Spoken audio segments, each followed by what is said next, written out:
Bismillah Rahman Rahim. Hello everyone and welcome back to the channel. Welcome to another stream, ladies and gentlemen. We've done this 2 weeks in a row, so I said why not score a hat trick and make it 3 weeks in a row. We are here to talk about Liverpool Football Club and strictly LFC, ladies and gentlemen. The leopard in the tree is in the building. The leopard is here. Big up to every single one of you guys.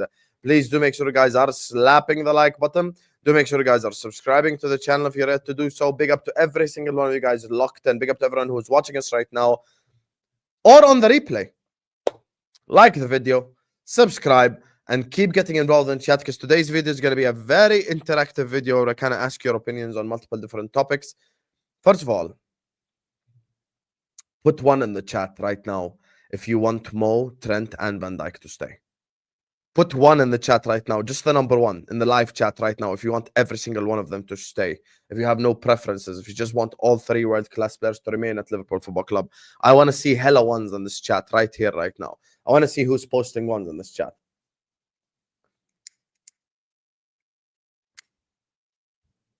I want to see hella ones in this chat. Yes, sir. And ma'ams. Now, next question.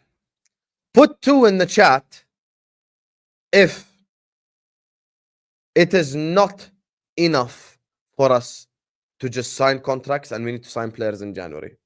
Put two in the chat if you think we need to sign players in January as well and contract extensions alone are not enough.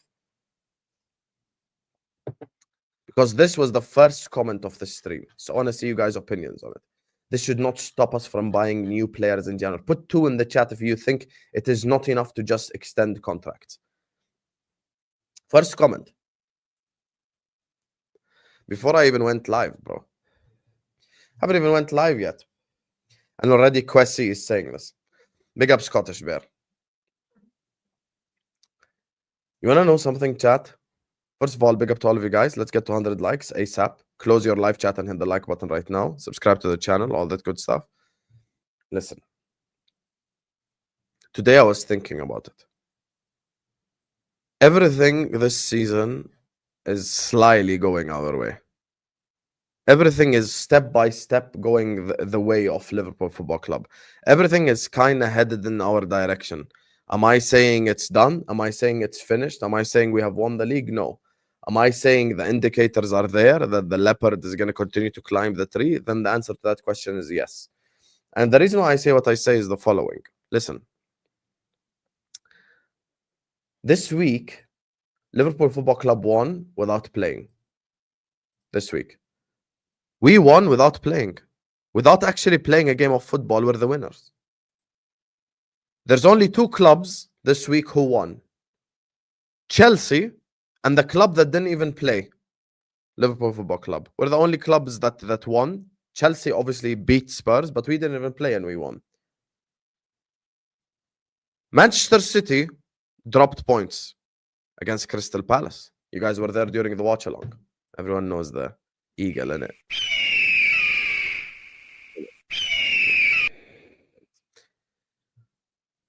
But we won. We won without playing a game of football.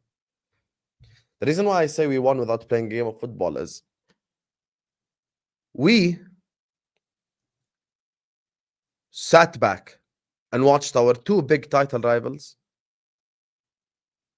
lose some form of chance that they had of closing in on Liverpool Football Club.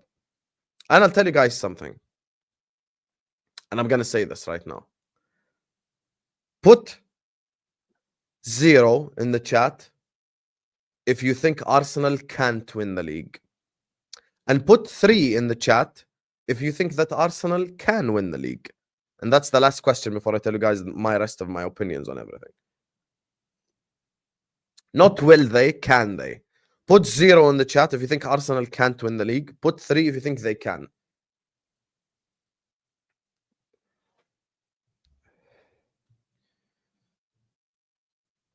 I'm just go out and say this, guys, now. I think Arsenal's chances are now below Chelsea. I said it. After the game yesterday, Arsenal created 0.3 XG from open play.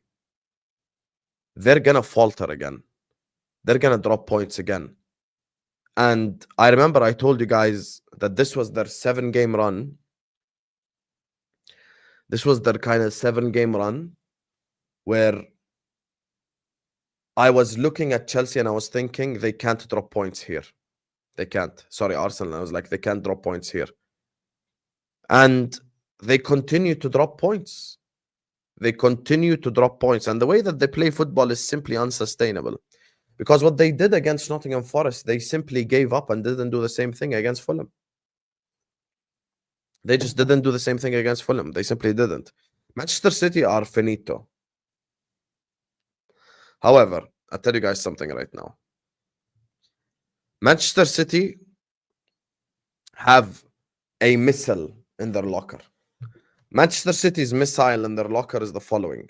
The fact that they are Manchester City and they can go spend the GDP of a country in January and sign players and fix a lot of their problems. January comes around. Manchester City buy Bruno Gomares for 100 million.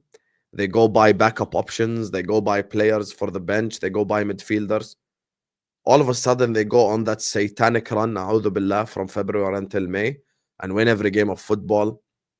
That's why I will be actively supporting against Manchester City for the foreseeable future until they're so far behind that they can't catch up. They have that thing where they are not shy of spending money. City will spend money in January. I do expect them that they will spend money. And actually, the other blue club can also do the same thing. Chelsea can also spend money. Those two blue cartel brothers, those two blue clubs are capable of spending so much money. They are. They're capable of spending money. They're capable of improving their squad. They're capable of improving their team. They are capable of changing their fortunes around with a transfer or two. They are. Todd Bowley is a maniac. Todd Bowley is a maniac. They were doing 70 million offers for Caicedo the whole summer. We dropped 110 million. They went dropped the same exact price tag and they ended up getting Caicedo. Thing is with Chelsea is they're not shy of spending money. If Chelsea go get Husam in January, possibly a center back, something like that, they are going to be a problem for us this season. And I'll tell you who Chelsea remind me of. And I said this yesterday on my match reaction, and I stick by it. Chelsea remind me of Liverpool in 13-14. They do. Chelsea remind me of Liverpool in 13-14. Can't defend to save their life, but their attack scores a whole lot of goals. They score so many goals. Chelsea, it's so obvious that they need a center back and they need a defensive presence with experience. They do. But a team that scores 4 against Brighton and 4 against Spurs and scores all the goals that they score, no one can tell me they're not in this title race. I am not saying Chelsea you must. I am not saying Chelsea have to win the league. I'm not saying any of that stuff. But factually, they are the highest goal scorers of this league. Chelsea have scored 35 goals in 15 league games. Are you guys aware of how insane that is? They're averaging like 2.5 goals per game, which is a mad amount of goals basically per game. Chelsea are spending so much effort in basically just trying to outscore people because their center backs are just not it. Badiashile is not it. Disasi is not it. Colwell is 50-50. Fofana is not it. And that's the thing that they have. That's the issue that they have right now, Chelsea. Chelsea's problem right now is their center backs. They have no experience in that position whatsoever. And you need experience in that position. They score so many goals. And they remind me of us in 13-14, where we couldn't keep a clean sheet to save our life, but we kept scoring goals. And that's what they're doing right now. The difference between Chelsea 13-14 and Liverpool in Chelsea right now and Liverpool in 13-14 is we didn't spend money in January. Is we don't spend money in general, to be honest with you, like that. Chelsea are capable, though. And City are capable, which is why I'm not ruling them out. When it comes to Arsenal, the reason why I'm reducing their chances of winning the league significantly, you can't be relying on corners after a £700 million project to score goals. You simply can't. And listen, I'm telling you guys right now, you could sit up here, you could call me Arsenal hater. You're an Arsenal hater. You are hating on Arsenal, blah, blah, blah. Forget all this nonsense, yeah? Please. Let's talk objectively here. Because 60% of you were calling me an Arsenal twerker when I predicted Arsenal to win the league. So I'm obviously not going to go from an Arsenal twerker to an Arsenal hater just like that, you know? So there's no hating. It's just the reality of the situation. I watched that game against Fulham yesterday and they posed no threat to Fulham whatsoever. Like, they had the possession but didn't really do much with it. They had 2 XG, but like 1.65 or 1.7 from the 2 XG was all through set pieces. You can win a trophy with set pieces, maybe a Carabao Cup, maybe an FA Cup, but you can't win a Premier League with just set pieces because you have opponents in this league like a Fulham. You have opponents like a Brentford. You have opponents like an Aston Villa. You have opponents like that who will take the game to you. They're fearless. Brighton ain't afraid of anyone. You know, Brentford ain't afraid of anyone. This is the thing with like this English Premier League. You have to be put in a position where you are consistent, and I don't think Arsenal are consistent enough. And listen, at the start of the season, here's the thing: the start of the season, Arsenal fans were telling us Liverpool fans that, oh, you're just going through an easy run right now, and this is now going to be our easy run, and blah blah blah. And we ended up watching them in the second game of the easy run drop points, which is why they are so inconsistent. Now, Liverpool also are unsustainable, but we're unsustainable for a different reason. We are unsustainable because our forward line is overly reliant on one player. And we have to acknowledge this. We have to acknowledge this. Liverpool's unsustainability comes from the fact that 75% of the Liverpool goals are contributed to by the same guy. Same individual. 75% of the Liverpool goals are contributed by Salah. Yes, we can sit up here and say Salah is elite and he's unbelievable. He's, by the way, Carragher's a disgrace. You know, Carragher's an absolute disgrace. Salah is the best player in the world and the best player in the Premier League right now. 2 Palmer penalties against Spurs don't change that. Now, back to the topic. We are overly reliant on Mo. Completely overly reliant on him. Yes, it shows that Mo is elite, 100%. However, it shows that the others haven't turned up. And I'm going to tell you guys something right now. I do not trust Nunez in February, March, May. I don't. April. I don't trust Gakpo or Diaz in those months either. Salah needs a running mate. I'm looking at that center-back position and that forward line position, and we need to strengthen. And the reason why I highlighted the first comment of the stream is signings must be made in January. There is an opportunity this season. There is an opportunity this season. The opportunity is the following. City are crap. We can all acknowledge, regardless who you support, City are rubbish right now. Arsenal are unsustainable, going through a really bad run. Really bad run. Chelsea are inconsistent. They have a very strong forward line, but they don't have the defenders to match up with it. Trusting Diogo Jota is like trusting a chocolate teapot. It's going to melt. We all know Jota's going to get injured some way, somehow. You know, he's going to get injured. Something is going to happen. That's just the reality of the situation. We cannot win this league without signings. Even if we're 10 points ahead, 12 points ahead, 13 points ahead, 14 points ahead, we need to sign players. You want to know why? Because we have seen this movie before. And something that I hate is Liverpool fans seeing the same exact movie over and over again, but expecting a different outcome. Ma habibi, you have watched the same movie 100 times. We have had Salah and Trent and Van Dijk and Alisson over the last 4 years, and we haven't won a single league title. Now, incoming the Klopp revisionism, where everyone acts like Klopp is just a shit manager and he's just a man manager and he just screamed at the players before the game. Klopp is a tactician. Klopp is an elite manager. Klopp is one of 2 managers in the last 10 to beat Pep Guardiola to a league title. I'm not going to count Conte because Conte came in when City weren't even ready to challenge. They finished 4th. Mourinho and Klopp are the only two managers that beat Pep.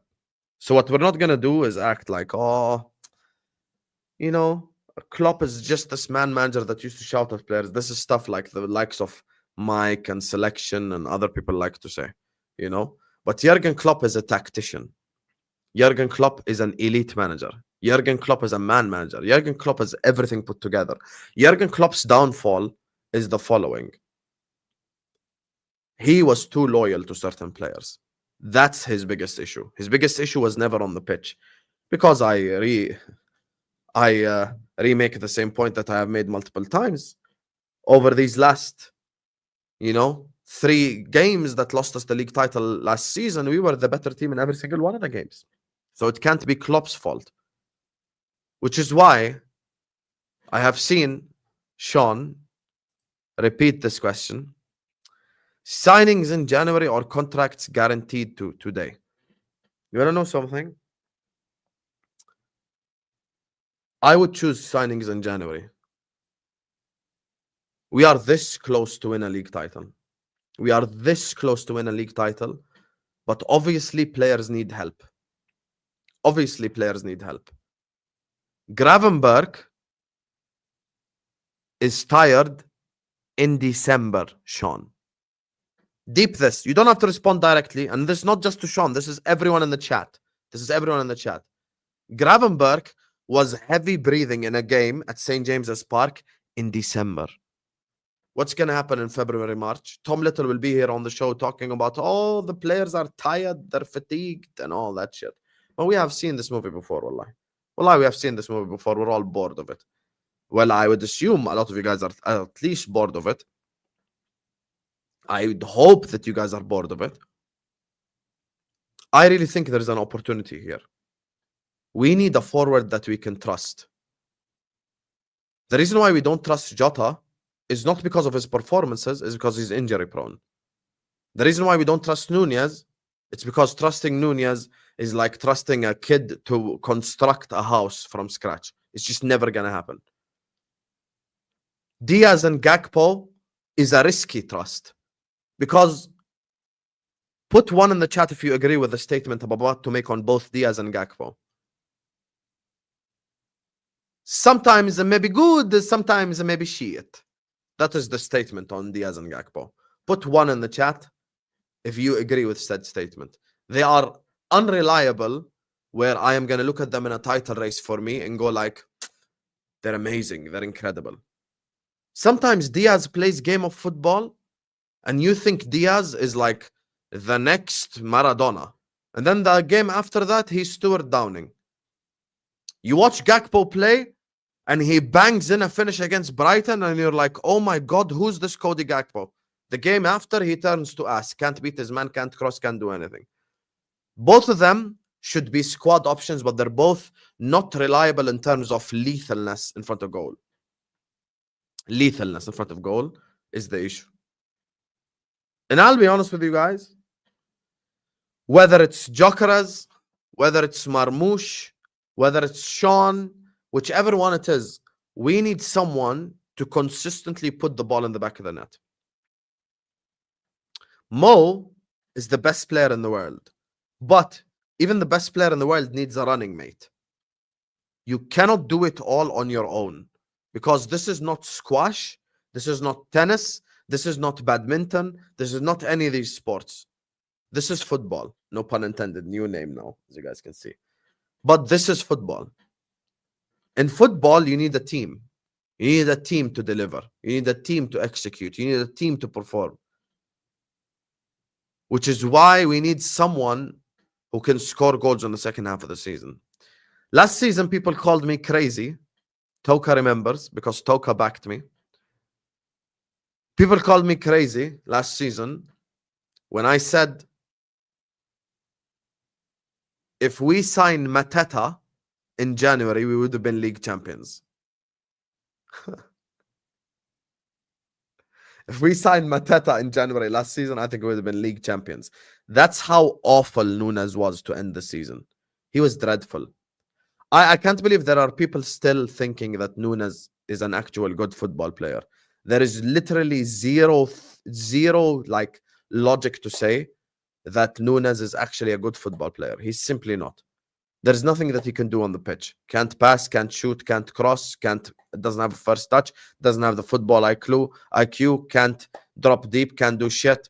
Nunez just not that guy, guys. He's just not. Jota's not that guy because he's always injured. So there's always different reasons for players. Diaz and Gakpo, yes, there are certain games where you're like, Diaz is amazing. And there are certain games where you're like, Gakpo's amazing. And then there are other games where you're like, what the hell is Diaz and Gakpo doing?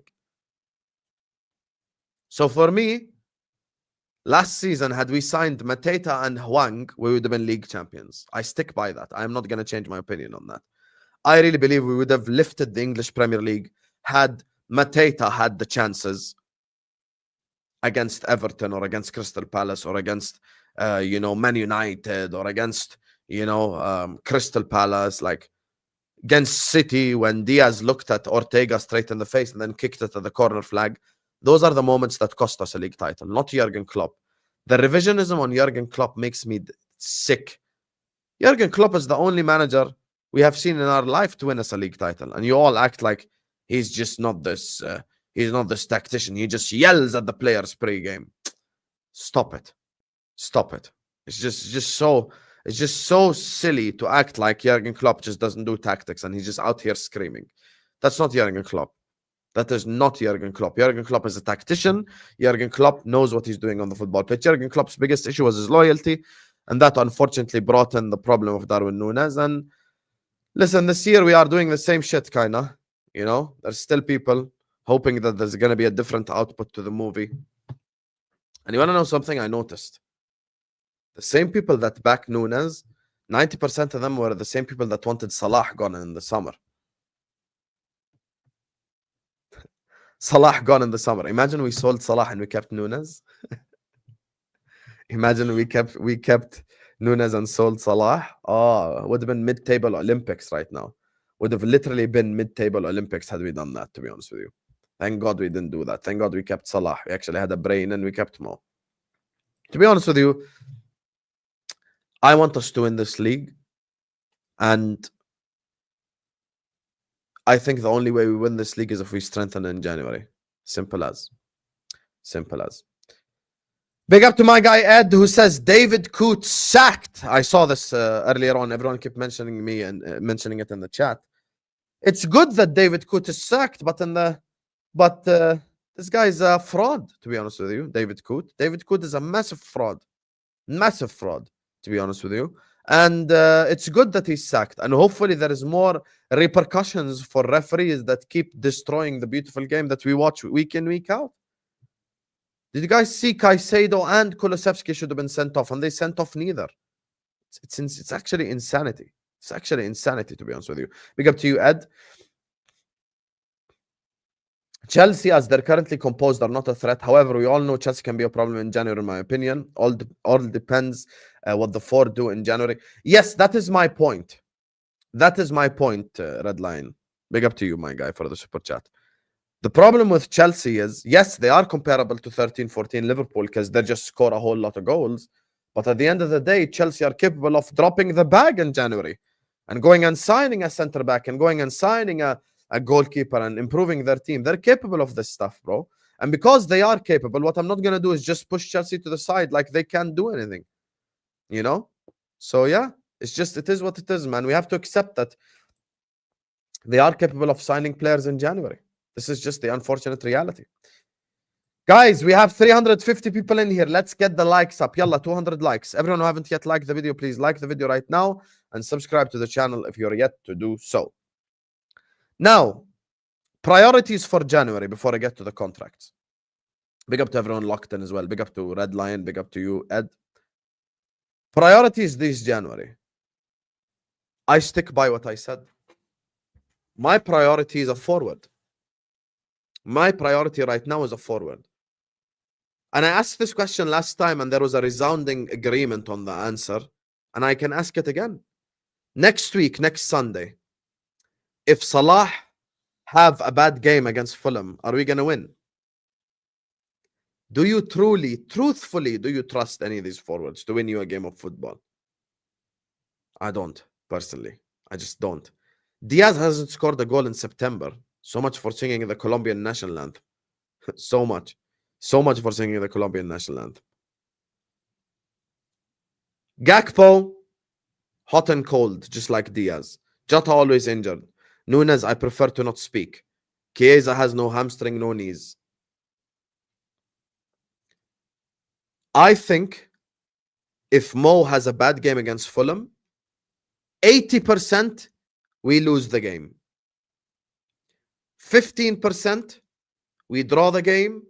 5% we win the game. I think if Salah has a bad game, there's a 5% chance that we could get something. And I don't even need to exaggerate. Just look at the recent games. Newcastle assisted the first goal, scored the second two. Manchester City, assist, goal. There's so many examples this season. This is just the reality of the situation. Like, we really need to deep where we're at right now. We really need to deep where we're at right now. We're overly reliant on Salah. We need players to step up. We really do. We need players to step up. And I just simply don't trust them. I'll tell you my perfect January. My perfect January is Gyökeres, Marmoush, whichever forward. I'd sign a centre back as well, because I think centre back is an issue right now as well, because Gomez and Kwanzaa can't be trusted in the long run. So I'd sign an experienced centre back as well. And I still think we need a DM. You know what's funny, actually, chat? It actually hasn't changed. The stuff that we needed in May, we need in January. It really has not changed. Genuinely, it actually has not changed. It actually genuinely has not changed. Like, the stuff that we needed in May, we still need in January anyway. Shit hasn't changed. Yes, Slot is doing a fantastic job. There are players that are performing really well, but there are things that people never bring into mind. I promise you, Tom Little will be on this channel talking about fatigue in February, talking about fatigue in March and shit like this. This is just the reality of the situation. We still need signings. We cannot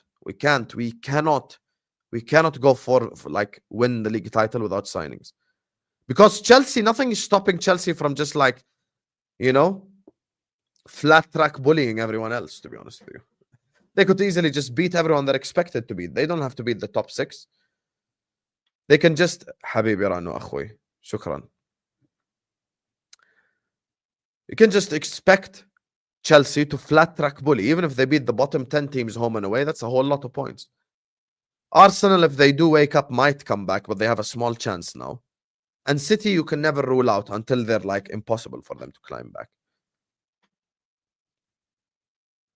The reason why we are in this place is because Salah is the best player in the world, is because Van Dijk is the best centre-back in the world, is because Trent is unbelievable, it's because Alisson's unbelievable, and to be fair, 2 players I must shout out are also Gravenberch and McAllister.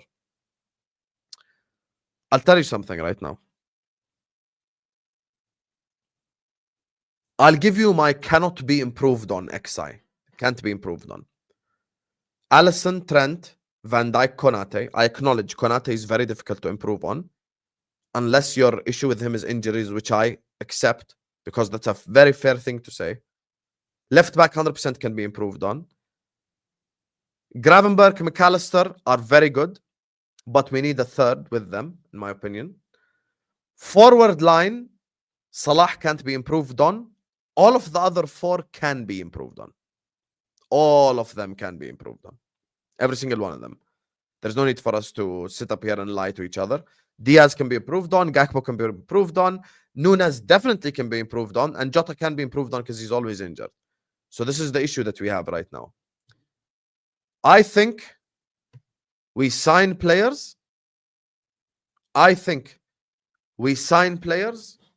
And we have written our name on the Premier League title. That's how certain I am. I think we get signings in through the door in January, write our name on the Premier League title. Because then we're going to have way too much for other teams to handle. We're going to have way too much for anyone to come against us and do anything. Look how certain I am. I'm telling you, if we make signings in January, write our name on the title. Literally write it. It's a guarantee then. The reason why it's a guarantee is there is no fitness issues. There is no fatigue issues. There is none of these issues. Like, and by the way, let me tell you guys something. Toka just said it in the chat. I agree with him. Literally one signing can make us so much better. We need rest. We need rotation. You know who I would play against Girona? The whole bench. I'm playing against Girona. I'm not playing a single starter against Girona. You know who I'm playing against Girona? I'm playing Kelleher or maybe Allison to give him some game time, like maybe, you know, whatever, because he hasn't played in a while.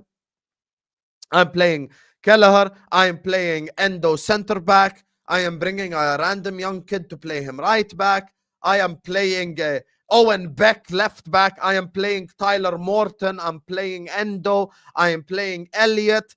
I am playing all the bench options. Literally every single bench option I'm playing. Start Nunez.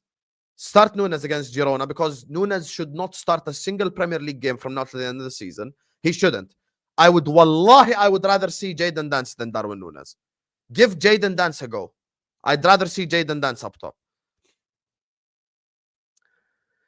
Gakpo and Diaz play one of them against Girona and the other, you know, play him against Fulham, whichever. They're both shit anyway. Like, okay, not shit, that's an exaggeration. They're both mid anyway. And on the right-hand side, give Ben Doka a go. Hell, why not? Just give Ben Doka a go. Give him a trial. Give him a game. You know, give Ben Doka. Yalla, Habibi, you haven't played from the start of the season? Yalla, Habibi, right wing. Or you can go Elliott right wing. Exactly what Zayn said. I'm calm with any of this. There are certain players I really don't want to see against Girona. Sorry, not Ben Doka. What's his name? The kid again? What's his name? The kid that's... There's a kid that we kept who plays on the wing. How could I forget his name? He played in preseason as well. No, not Gumoha. No. Gumoha we signed from Chelsea. I'm talking about he was at Liverpool anyway.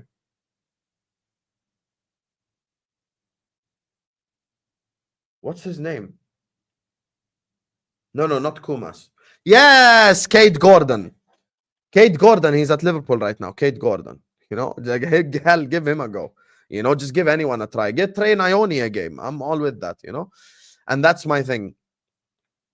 We have to rotate heavily. We have to rotate heavily in that game. Regardless, just play kids. Khalas, just forget about who. Just play kids. That's the point. Play kids, give the kids a trial, give them a chance. Because khalas, we have to honestly just, we have to rotate and rest players. We truthfully do have to rotate and rest players. That's just the thing with this whole situation. You guys know when I really like, you know, you wanna know where like I really was like really worried? I was really worried when Salah was holding his hamstring against Newcastle. I was like, oh shit. Oh shit. I was like really worried, man. I'm like, yo, Salah is holding his hamstring. I'm like, yo, we're finito. I really don't want to see Salah get injured. I really don't want to see Salah get injured at all, to be honest with you. I really don't. And this is the thing, like, we have to rest and rotate players. We have to give players a chance. We have to give them an opportunity because this is just insanity, to be honest with you. This is just insanity, to be honest with you. Like, we really, like, I would be so worried if Salah got injured, God forbid. So, yeah, this is the thing. Like, we are in this position that we're in, but we have to look at, you know, formations. We have to look at tactics. We have to look at fitness. We have to look at fatigue. There's a whole lot we have to look at. And look, I don't talk to top reds anymore, specifically ones that, like, when you first meet them, they're FSG out, now they're FSG in just to be edgy and shit. I hate people with edginess kink. That's why when Taban goes on his, like, you know, period type analysis, I just ignore him. I don't even respond to him because I know when he gets into that mood, he just starts saying the stupidest shit. And I don't talk top reds anymore because it's pointless. Because they will act like Richard Hughes and Michael Edwards are doing a good job because we're top of the league. No, who's doing a good job is the players, and who's doing a good job is the manager. That's who's doing a good job. But the truth of the matter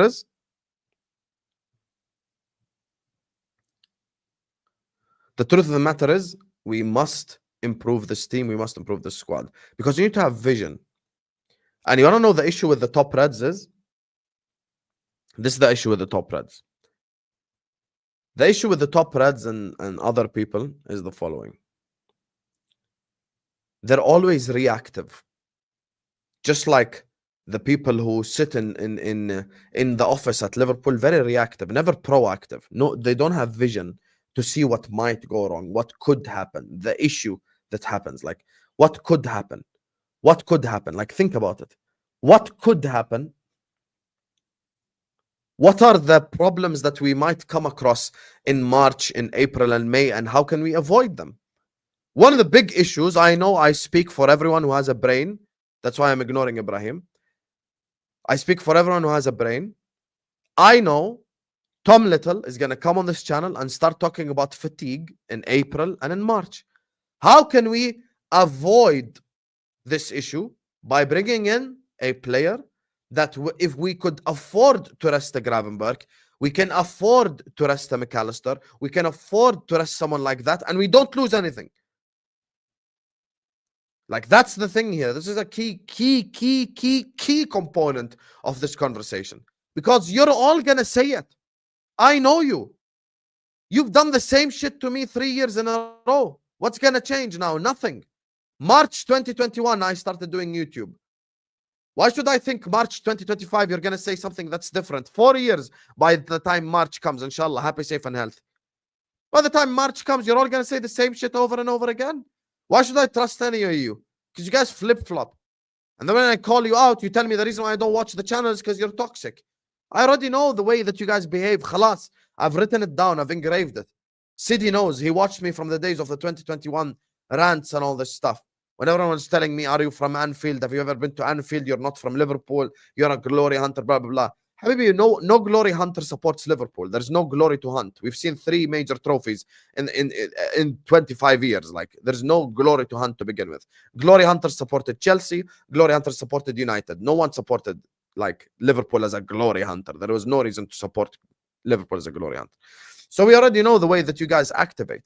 Same as boring arguments. You've never been to Anfield. You don't do this. You do this, do that. Yada, yada, yada, yada. We've already been through this shit, to be honest with you.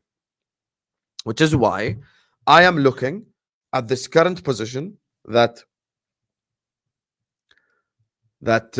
you know, this current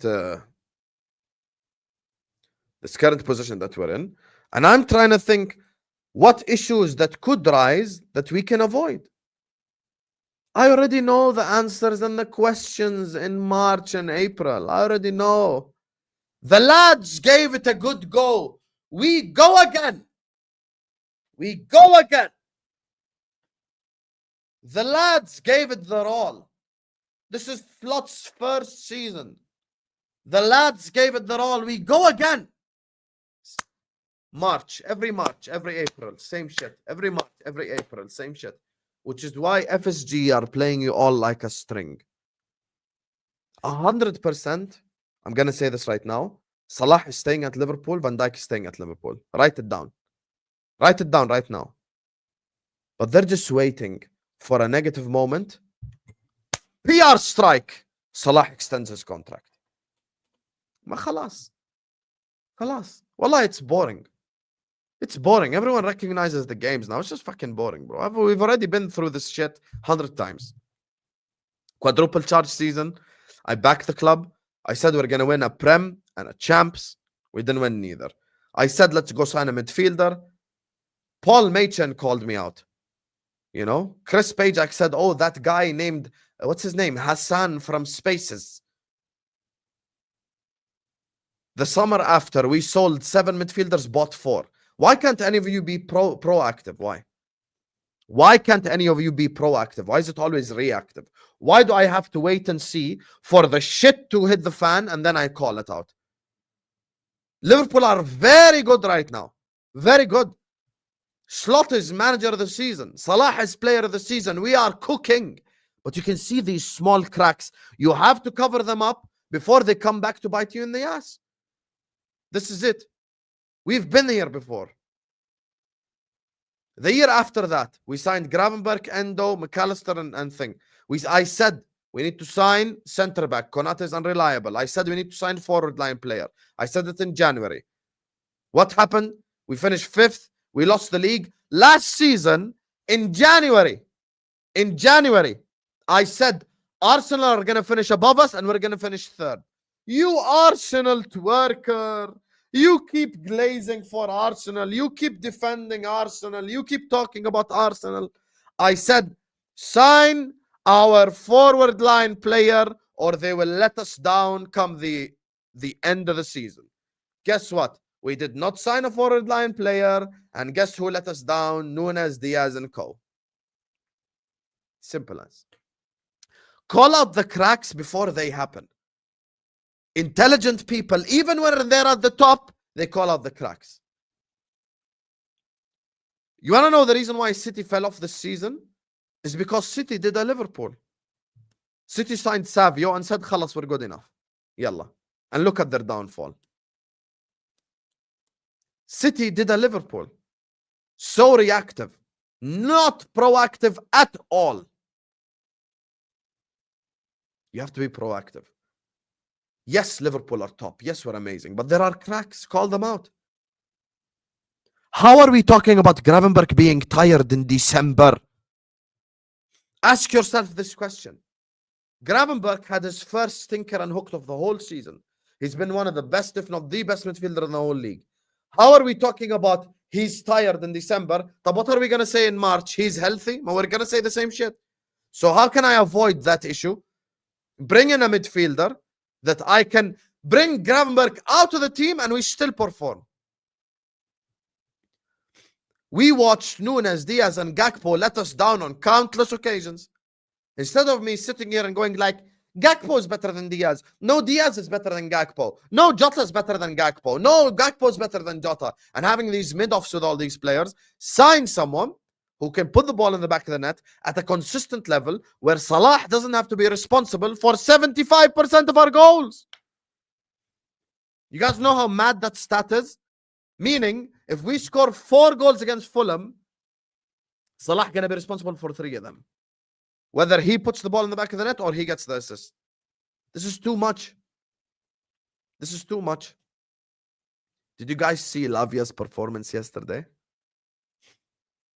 The reason why we shouldn't pay 50 million for Romeo Lavia is because it sets a bad precedence. Come on, man. Come on. We've done this shit before. We have done the same exact shit before.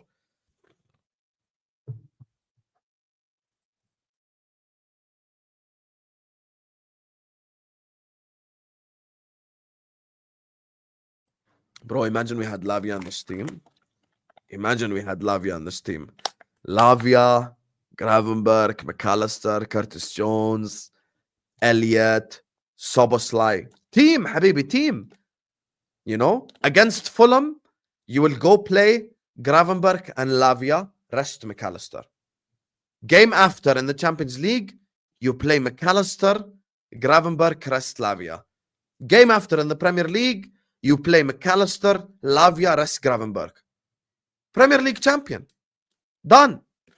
That's how you win games of football. That's what Man City did under Pep for so long. Yes, Pep has his favorites. Yes, Pep plays a lot of similar players. Yes, I know that. But the truth of the matter is, even with Pep,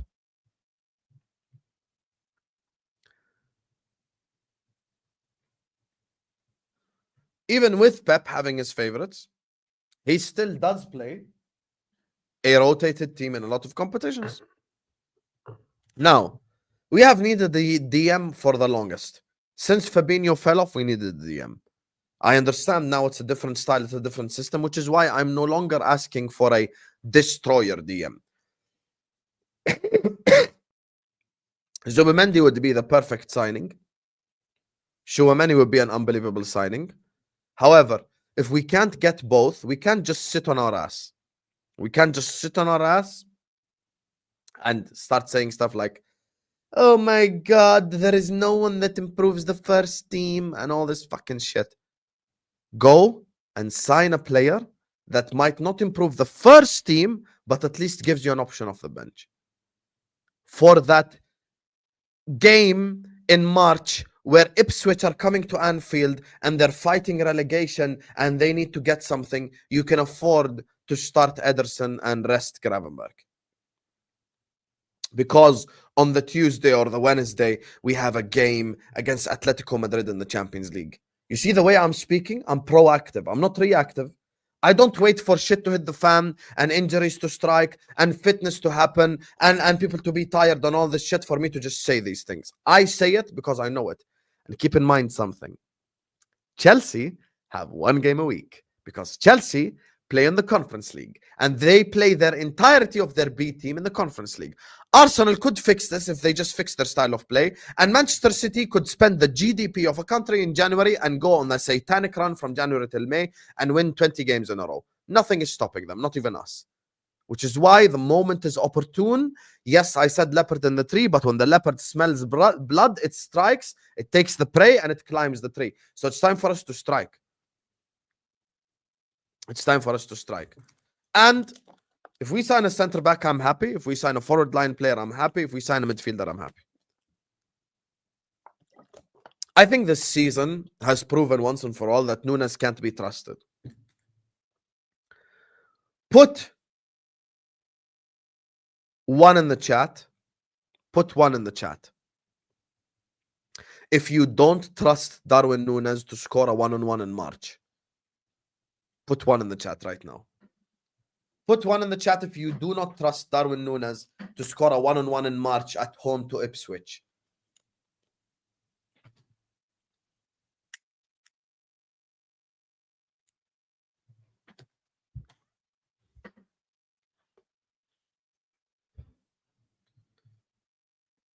Look how many ones there are in the chat. You want to know who put the two? The Chelsea fan, because he's trolling us. You want to know who put the other two? The Barcelona fan. Look how many ones.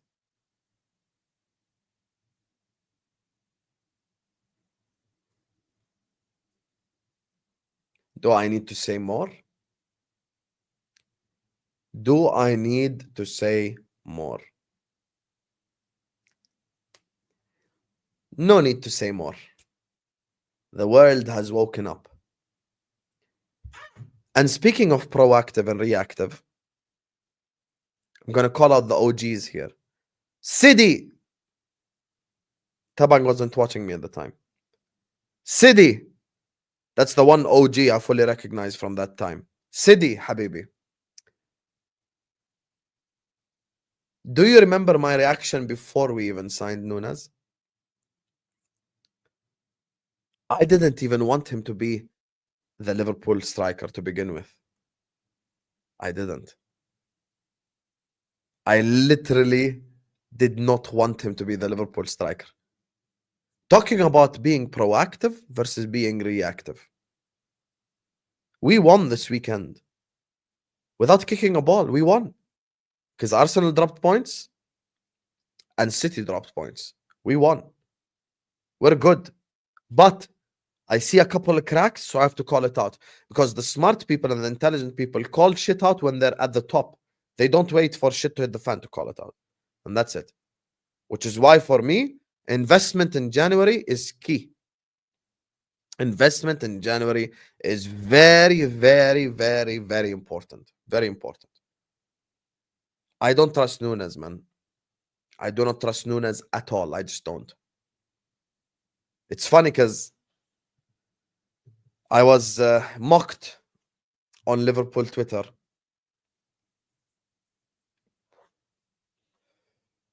When we signed Darwin, I made a space and I titled it, this one Tabang will remember.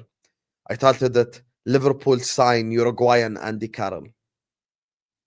Got a lot of heat. You're calling him the Uruguayan Andy Carroll. He hasn't even kicked a ball for us yet. Just back the lad. I apologize for calling him the Uruguayan Andy Carroll.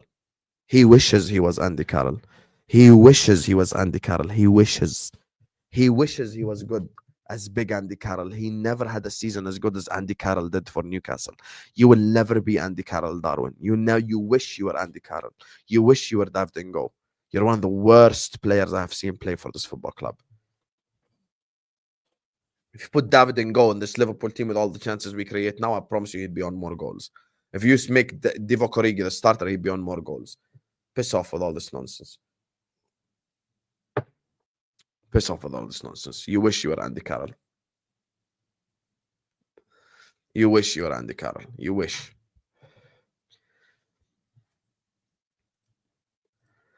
Journo's talking summer signing instead of January, shaking my head. But that's why I'm saying, listen, I call out this PR nonsense. I call out this PR nonsense. I call it out. Call it out. I'm not falling for this whole war chest summer. We've had so many war chests, we could have conquered the country with all the war chests. None of them have been open. They're all locked away. What's the point of a war chest if you don't ever open it? It's just locked away. War chest my ass. How does one get on a halftime panel even once? Here's the thing, Kenneth. I am only on Snapchat, my brother. I am not on any other app. My Snapchat is at Don Husam6. Message me, add me over there, and that's the way that you can get into the halftime panel. There is no other way, Habibi. There is no other way. Because I'm not on any other social media app. And it's funny because I see people talking about, oh, you're back on Twitter. No, I'm not back on Twitter. I'm not back on Instagram. I'm not anywhere. I'm just on Snapchat. Don Husam6. This word, just add 6 at the end of it. That's my Snapchat. So, yeah. I'm not on anywhere else. Literally not on anywhere else. Of course, Robbie Keane. One of the reasons why we lost the league that season is because we sent Robbie Keane back to Spurs. We all knew Torres was going to get injured, man. I just wish I could go back in time and just slap Rafa Benitez and tell him, please keep Robbie, please. 6 is for the 6 Champions Leagues, Habibi. Let's talk about 6, baby. Let's talk about you and me. Let's talk about all those Champions Leagues. Let's talk about 6. Yari Litmanen. Well, I never watched Litmanen. That was a little bit before my time, to be honest with you. That was a bit before Litmanen, you know. So, we're winning. We're winning. We're in a very good position. But when the moment is opportune, take your moments. Next week against Fulham is a must-win game. And I'm going to piss all of you off. Every single game is a must-win game until we're so far away from everyone else. Simple as. End of discussion. No need for you all to stop here and waffle and bullshit yourselves. Every game is a must-win game. Khalas. You have to beat Fulham next week. You have to beat Fulham next week. Everton was a must-win game. Thank God that got postponed. So now we play Fulham. We have to beat Fulham. Even without McAllister. Even without McAllister, we have to beat Fulham. 100% we have to beat Fulham. 100 million percent you have to beat Fulham. It's a must-win game. If you ask me right now, would you rather beat Girona or beat Fulham? I'm choosing Fulham all day, every day. Girona, عادي حبيبي. عادي, we lost to Girona, عادي. No problem if we lose to Girona. No one cares if we lose to Girona. You want to know why no one cares if we lose to Girona? The reason why no one cares if we lose to Girona is because we are essentially through and we've got to play Lille at home and shit. So we're good. We are good, حبيبي. We're good. We're completely good. So that's the thing that I say. So we're completely good. Which is why we have to be objective. Next week is a must-win game. By the way, did I not warn you about the mathematicians? Did I not warn you about the mathematicians? Did you see what they said after Newcastle? It's okay. We are 7 points ahead. Let me bring out the calculator. We are 7 points ahead. 7 points can only be... wait, let me look at the calculator again. 7 points can only be changed in 3 games. So it's the same as a 9-point lead. So let me gaslight this whole fan base by doing math calculations. I warned you about the philosophers and the mathematicians. I know their games, bro. Forget any of that stuff. Okay, khalas, we were destined to drop points at some point in time. Arsenal lost away at Newcastle. City drew. Yes, it's a difficult place to go. Blah, blah, blah, blah. We get that shit. But at the end of the day, we have to build a lead so insurmountable where even if Arsenal and City and Chelsea go on runs, we are way too ahead. Simple as. And that's why I'm saying Fulham is a must-win game. I actually look at our fixtures because this is important as well. This is our next fixtures. We play Fulham. I'm talking strictly Premier League. Fulham, Spurs away, Leicester at home, West Ham away, Man United. There is no reason for us to not win every single one of those games. We have to go 5 from 5. Tell us, you dropped points against Newcastle and all that shit? No problem. But the next 5 games are all must win. Done. End of discussion. We have to take advantage because it's all well and good going like, we're above Arsenal by 6 points with a game in hand. We are above, Man City with X points by how many games in hand, all that shit. Adi, okay, we're above them with all these games in hand. Well, guess what? Win your games then. Win your games. Simple as win your games. And if you don't win the games, then you're going to end up losing out on the Premier League title because you never learn from your previous mistakes. You never learn from your previous mistakes. You never learn from your previous errors. You just don't. So that's what I'll say. And if we drop points to Fulham, you know what this proves? And I'm going to say it right now. If we drop points to Fulham next Sunday, all this proves is Liverpool can't be trusted to win a league title. Simple as. Someone will come tell me that's such a knee-jerk reactionary response. Such a knee-jerk reactionary response. No, it's not knee-jerk and reactionary. It's having a long-term vision and recognizing that if you're going to drop points to Fulham at home, then you're more likely going to drop points again this season. And again, and again, and again, and again, and you can't be trusted. Which is why we must beat Fulham. Oh, 100%, Haytham. 100%. I agree with everyone in the chat, by the way. I think the whole chat will agree with me. Jota start versus Fulham and Nunez start versus Girona.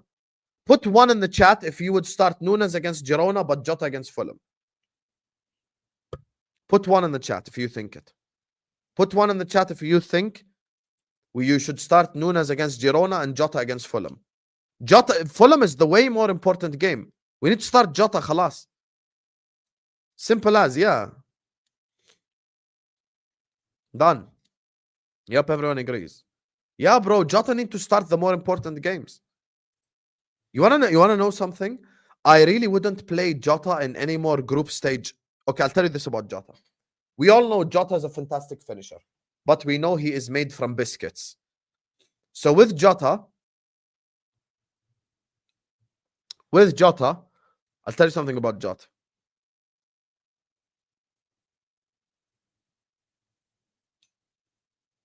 With Jota, I wouldn't play him in any Champions League game group stages, and I wouldn't play him Carabao Cup. And I definitely am not playing him in Accrington Stanley. I'm keeping Jota strictly for all Prem games. We need him. Need him massively. We need him massively. That's the thing. We need him massively. Jota. We really need him. We really need him. I wouldn't play Jota in any Champions League group stage game, and I wouldn't play Jota in any Carabao Cup game. And truthfully, guys, let's be serious. Let's be honest, right? If we lose to Southampton in the Carabao Cup, does any of you care? Do you actually care? I don't. I really do not give a flying F. Put 1 in the chat right now if you don't care if we lose to Southampton.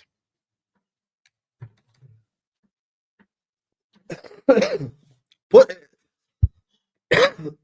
1 in the chat right now if you don't care if we lose to Southampton.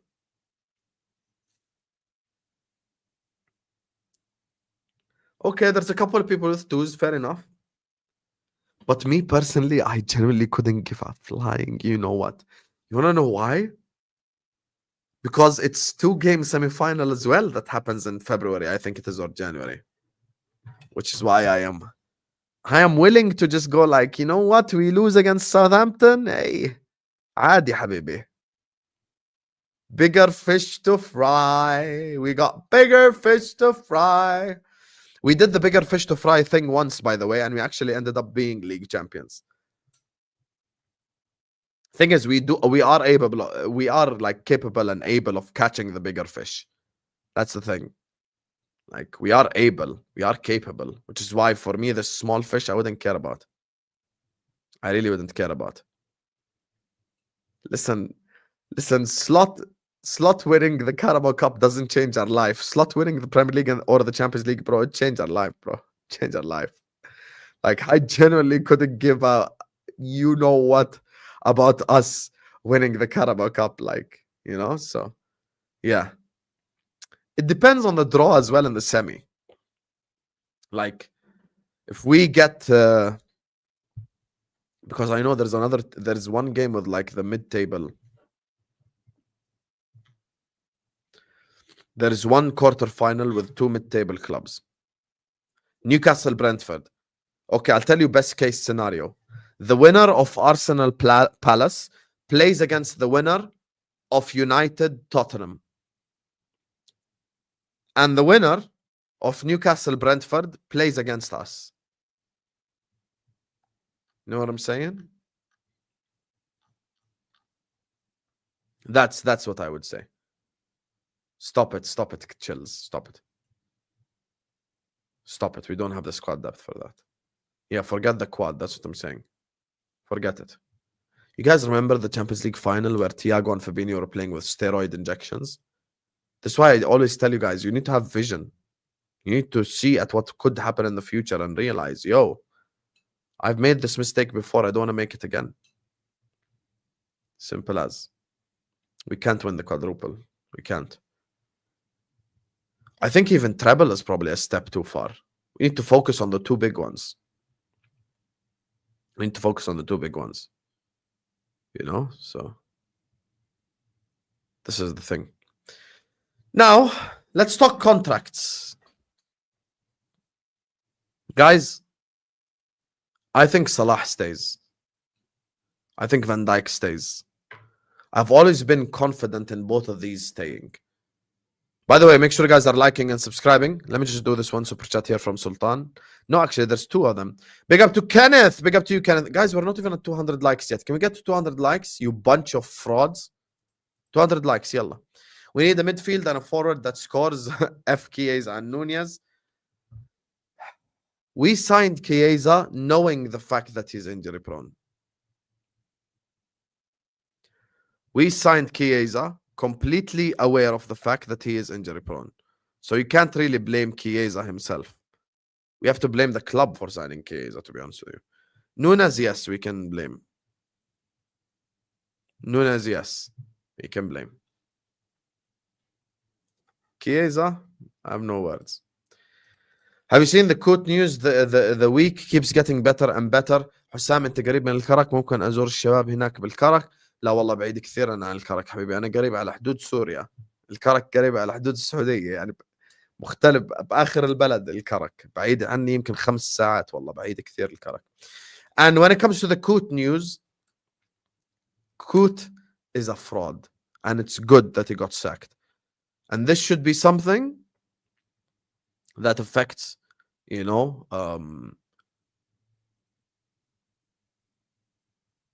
this should be something that really affects these referees to know that they can't just go willy-nilly do everything. It's good that he got sacked. It shows that there are repercussions to being a clown and an idiot. Champions League and Premier League are more important. Listen, Arjan, I'm with you, brother. I'm with you, Arjan, brother. I really am. I do think that the Premier League and the Champions League are more important. 100%. I agree with you. You know, that's why if we lose in the Carabao Cup game, I promise you there will be no rant. There actually will not be a rant, to be honest with you. So, yeah, big up to you, Arjan. But let's talk contracts.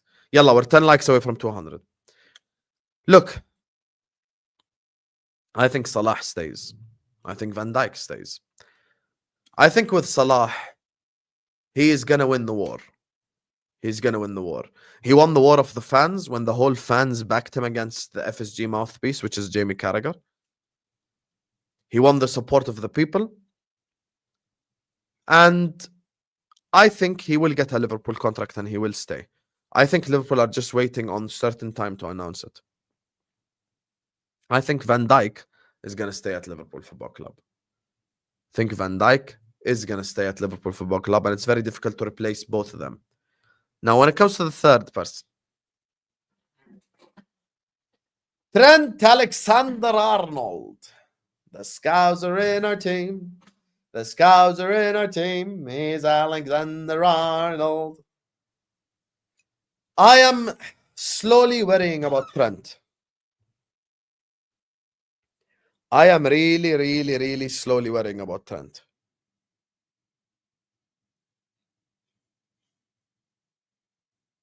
I am really slowly trying to get to the position where I just think he's gone. As crazy as it sounds, I really believe that Trent really is gone. It's Real Madrid. That's the issue with this whole conversation from the start. And I warned people. And I warned people from what? I warned people from August. I told you. The issue with this conversation is the fact that it's Madrid. People who watch me know. I've said from the start, Trent is the one that worries me. The issue with this conversation is the fact that it's Real de Madrid. It is not Bayern. It is not Dortmund. It is not some random club, Juventus. No. It's Real Madrid. And that's the issue with this conversation. And then you have people like this. Ali, I'll be honest with you. I don't think I've ever seen a good opinion from you, football-wise. Not a single one.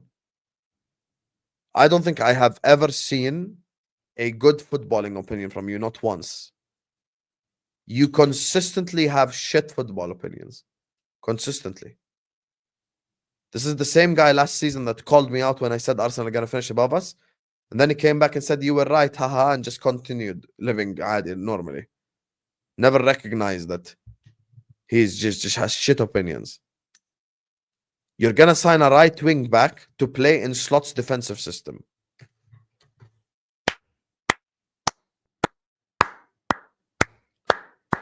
You're going to sign a right wing back to play in a 4-3-3 defensive style. MashaAllah. MashaAllah. Fantastic. Fantastic. Who do you want to sign to play left back? Kvaratskhelia? Who do you want to sign to play striker? Odegaard? Some of these guys. People just go with a sexy name, bro. People just go with a sexy name. Never really what's actually required. I think with Trent, first of all, I'll say something to the chat. And this is me being genuine, right? I think you're crazy if you think that Bradley can replace Trent. Bradley can't replace Trent. And this Bradley revisionism is very funny. Very funny. Because Bradley was amazing against Madrid, but this whole season as a season, he hasn't been incredible. He hasn't. I think Bradley is at least 5 levels below Trent easily. Bradley is a very good backup option, but he's not a Trent replacement. He's not. We need to go out there and sign a Trent replacement. We do. I don't know who that is. I really don't know who that is. I don't know who comes in and it does what Trent does, to be honest with you. I really don't. I would go as far as saying Salah stays 100%. Van Dijk stays 100%. Trent stays 40%.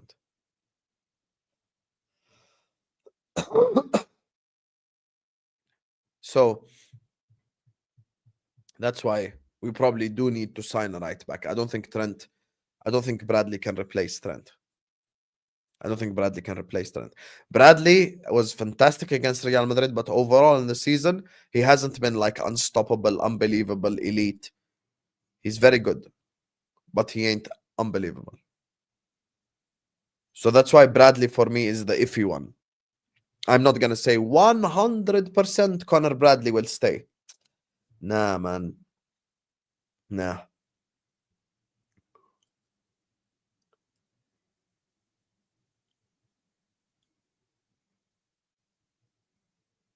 Thing is with the strength thing is like I always keep thinking about this. What if, and I know I'll ask everyone in the chat this question. Let's say Bayern Munich wanted Trent, not Madrid, right? Let's say Bayern Munich are chasing Trent. Put one in the chat if you think he renews, if it's anyone but Real Madrid. Put one in the chat if you think Trent would have stayed if it's anyone but Real. Like, that's the thing. If Bayern Munich wanted Trent, I would actually be so confident that he'd stay at Liverpool Football Club. I would be so confident. Even if it's Juventus, even if it's Barcelona, even if it's whoever, like elite club, I think he would have stayed. It's just the fact that it's like Real Madrid, to be honest with you. This is the issue here. It's like the club of clubs. It's like the elite club in world football. This is the issue here. This is the elite club in world football. You know what I'm saying? This is the issue with this, man. It's very difficult. It's very difficult to say no to Real Madrid. Very difficult. And to be honest with you, look, it's the mating season for the cats outside. What are you doing? What are you doing?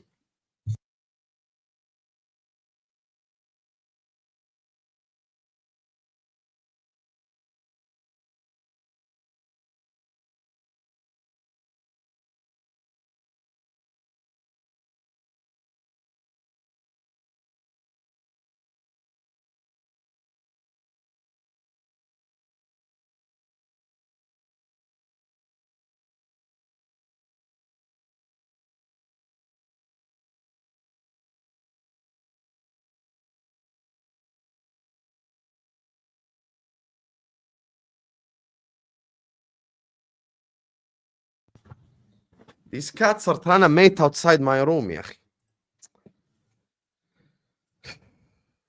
I hope you guys can't hear the...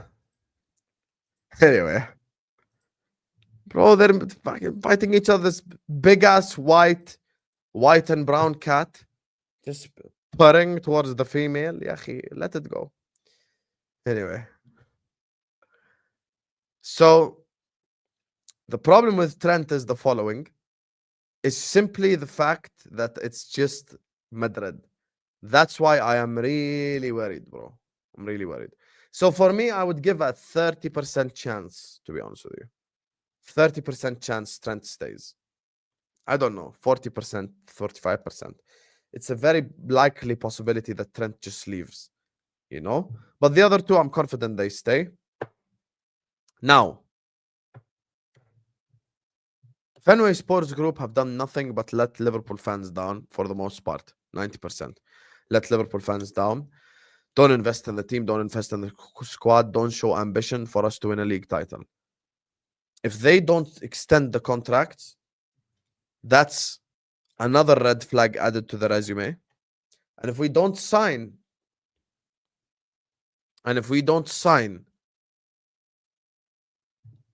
a player in January, I think this is another sign that this is another red flag from Fenway Sports Group.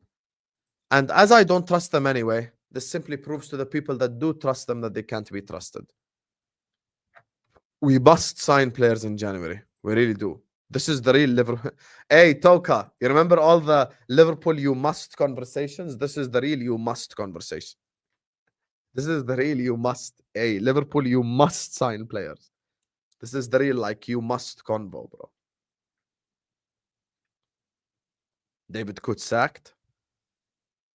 Professor, ain't you a City fan? So, yeah, this is the thing that just irritates me, man. I just know we're going to announce the contract extension and then everyone's just going to forget the fact that we need signings, we need players. So, God. Anyway, the infamous Red Men are back tomorrow. And for God knows what reason, just so everyone who's watching this is made aware of, by the way, for God knows what reason, I don't know what the hell the reason is, but Liverpool played Girona at 5:45.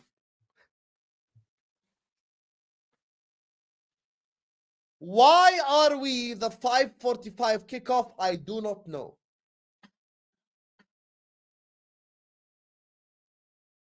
Why are Liverpool the 5:45 kickoff? Yes, Stoka, you're unaware? Look at your Google right now. Look at it, Habibi. 5:45, you know. 5:45. Big Liverpool Football Club, 6-time Champions League winners, playing at 5:45. Respect LFC, mate. Don't ever put us 5:45 kickoff. But anyway, tomorrow's show with Tom, Callum, and Matt, I have to try make it a bit earlier because I have an important thing to do tomorrow. So yeah, I hope you guys enjoyed watching this video. This was very fun to do, very interactive as well, despite Ali saying we should sign Frimpong in a Liverpool slot system. Make sure you guys are slapping the like button. Make sure you guys are subscribing to the channel if you're yet to do so. Big up to every single one of you guys. Hit the like button. Subscribe to the channel if you're yet to do so. And we will be back, inshallah, at 8 p.m. UK time for the A-listers, for the Igal cooking, and for the Vater cooking, and for the Jacob cooking. We have 3 cookings. So yeah, big up to every single one of you guys. Hope you guys enjoyed watching. This stream is going to take you over to the football terrace, and I'm going to be back after the football terrace perfectly. So yeah, love, love, love, love, love my people, and see you on the next one. Peace.